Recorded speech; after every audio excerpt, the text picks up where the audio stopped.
मित्रों नमस्कार। मनोकामना ज्योतिष में मैं हाजिर हूँ, पंडित ब्रजेश चंद्र पाठक। आज का सब्जेक्ट ये रहेगा हमारा स्वप्न के बारे में। स्वप्न विचार, स्वप्न शास्त्र, ज्योतिष शास्त्र में स्वप्न के बारे में भी बहुत ही शुभकारी और अशुभकारी किस स्थिति में होता है उसके ऊपर हम प्रकाश डालने जा रहे हैं। आप लोग ध्यानपूर्वक सुने और सभी से करबद्ध प्रार्थना कि आपको पसंद आए तो वीडियो को अवश्य शेयर, लाइक और सब्सक्राइब करें। इससे अपने सनातन धर्म का प्रचार प्रसार दिनानुदिन बढ़ते जाएगा और आप लोग का इसमें सहयोग भी बिल्कुल सराहनीय रहेगा। तो मित्रों, हम आज बता रहे हैं आपके स्वप्न के बारे में। स्वप्न अच्छे भी होते हैं, बुरे भी होते हैं। स्वप्न अच्छे का तात्पर्य क्या है? जैसे कि आपने हाथी को देखा तो हाथी का स्वप्न स्वप्न शास्त्र में अशुभ बतलाया गया है। अगर स्वप्न में आप अपने किसी भी अंग में अगर पैखाने को मलते हैं तो उसका बहुत शुभ फल बतलाया गया है। अतः आपको स्वप्न अच्छा देखें तो अच्छा ही फल हो, जरूरी नहीं है, या बुरा देखें तो बुरा ही फल हो, ऐसा जरूरी नहीं है। अच्छे का फल बुरा हो सकता है, बुरे स्वप्न का फल अच्छा हो सकता है, ऐसा स्वप्न शास्त्र में इसका वर्णन दिया गया है। तो जैसे आज हम आपको बताने जा रहे हैं कि दूध, दही, घी के स्वप्न के बारे में। दूध जैसे आप देखते हैं तो दूध की स्थिति के ऊपर निर्भर करेगा कि यह आपके लिए शुभ कार्य होगा या अशुभ कार्य। अगर दूध को आप बिल्कुल स्थिर देख रहे हैं, स्थिर है दूध किसी कटोरे में पड़ा हुआ है, तो इतना शुभ नहीं माना गया इसको। अगर झाग युक्त धारोष्ण दूध को आप ग्रहण कर रहे हैं, पी रहे हैं, तो इसको बहुत शुभ माना गया है। जैसे पानी में आप अगर पानी को स्थिर तालाब, स्थिर नदियाँ को देख रहे हैं तो वो अशुभ माना गया है। अगर उसी नदी तालाब में पानी को प्रवाहित देख रहे हैं, प्रवाह उसमें है, तो वही पानी शुभ माना गया है। तो दूध अगर झाग युक्त आप पीते हैं तो शुभ माना गया, स्थिर है तो अशुभ माना गया। दूध अगर यात्रा में भी दूध दिख गया है, दही दिख गया है तो शुभ माना गया है। तो स्वप्न में दही को देखने से बोलते हैं बहुत ही जो भी कार्य आप कर रहे होते हैं तो उसमें निश्चित तौर पे सफलता मिलती है।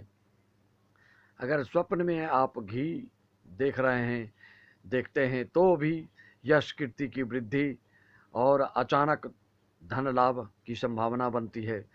तो मित्रों, ये सब आपको ध्यान देना है। विशेष करके दूध, दही, घी की जब चर्चा होती है तो इसको आप ध्यान नहीं देते हैं इस बात में कि किस दूध, दही, घी की बात है। पूजा में जैसे हम लोग दूध, दही, घी लिखते हैं तो आप लोग कहीं से भी ले आते हैं, होटल से भैंस का क्या क्या दूध रहता है। तो जब भी अपने जो भी सनातन धर्म में जो वर्णन है पूजा पाठ से संबंधित जो भी क्रियाकलाप है उसमें सभी जगह गाय के दूध, दही, घी का ही वर्णन है। गाय के दूध, दही का ही उपयोग आप पूजा में करते हैं तो 100% लाभ होता है, अन्यथा उसको तामसी पूजा मानी गई है। अगर भोजन भी करते हैं, गाय का दूध, दही, घी अगर आप ग्रहण नहीं करते हैं, खाने में यूज़ नहीं करते हैं, प्रयोग नहीं करते हैं, तो वह खाना भी तामसी माना गया।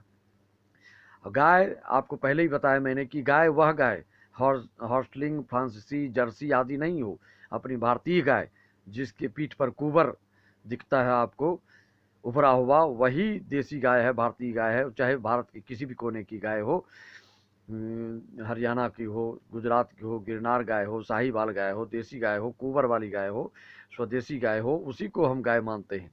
विदेशों में तो गाय का नस्ल ही भ्रष्ट कर दिया गया है। उसी भ्रष्ट गायों का दूध, दही का प्रचलन अभी चल रहा है, जो कि बहुत ही हानिकारी साबित हो रहा है।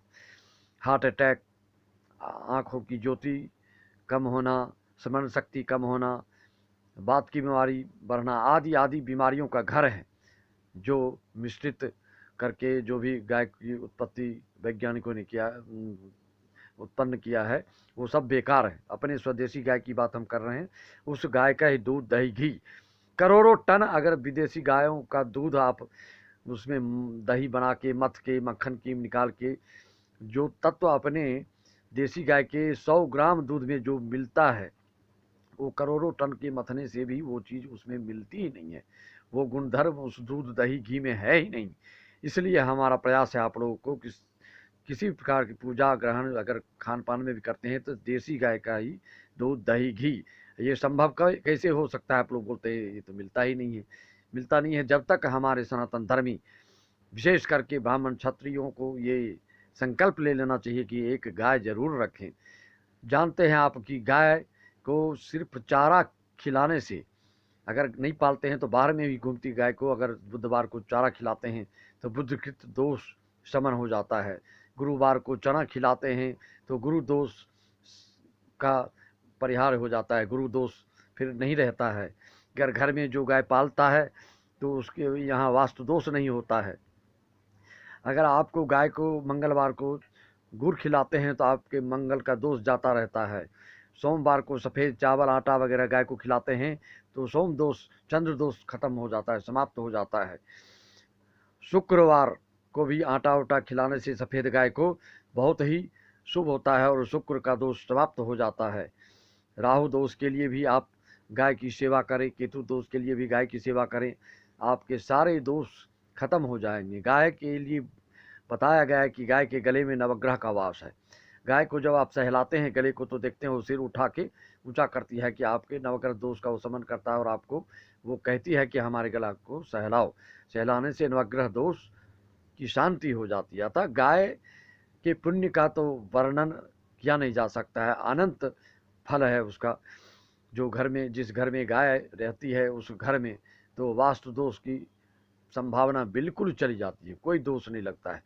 जहाँ पर गाय सुखपूर्वक खाना पीना बैठना करती है उस वहाँ पर कोई गलत बाहरी हवा जादू टोना टुटका आदि भी कुछ नहीं उसका चलता है। इसलिए गाय का जो भी दूध दही घी आप प्रयोग करते हैं यज्ञ अनुष्ठान आदि में तो देसी गाय का ही प्रयोग करें, देसी गाय के दूध दही का प्रयोग करें। देखें आपको अधिक से अधिक इसका लाभ होगा। स्वप्न के बारे में और गाय के दूध दही के बारे में इस वीडियो में मैंने आपको बताया। इसका पालन करें, इसका प्रचार प्रसार करें, इसको शेयर करें, सब्सक्राइब करें, लाइक करें। सभी मित्रों को पुनः धन्यवाद।